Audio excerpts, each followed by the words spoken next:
दरम्यान भाजपच्या बालेकिल्ल्यामध्ये काँग्रेस आक्रमक झाली आहे। कारण प्रभाग क्रमांक 35 मध्ये भाजपचा पारंपरिक बालेकिल्ला म्हणून समजला जाणाऱ्या या बालेकिल्ल्यातच फडणवीसांच्या मतदारसंघात काँग्रेसची विजयासाठी मोहीम आखली जाते।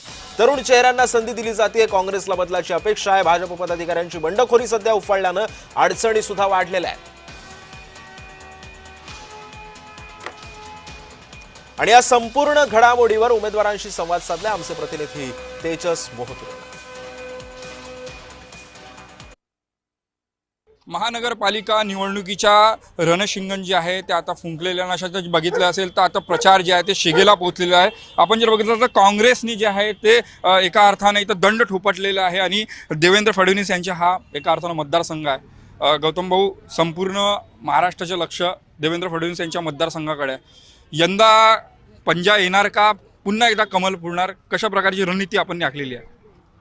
तुम्ही प्रचाराच्या माध्यमातून पाहतच असाल, सर्व प्रसार माध्यमाच्या बंधूंना, पत्रकारांना मी या माध्यमातून, जय महाराष्ट्राच्या माध्यमातून सांगतोय की आमचा जो प्रचार हा जेव्हापासून निवडणूक लागली त्या दिवसापासून तर आतापर्यंत एवढे लोक जुळत चाललेले आहे की त्याची प्रचिती तुम्ही आमच्या मागे दिसत असेल।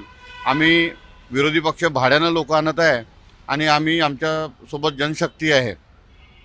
एकंदरीत बघितलं असेल तर लाडकी बहीण जे आहे एका अर्थानं ते भाजपने जे आहे त्या लाडक्या बहिणीच्या खात्यात जे पैसे येणार, अशा असताना काँग्रेस कशा प्रकारे लाडक्या बहिणींना एका अर्थानं सांगेल की काम काय सांगेल एका अर्थानं?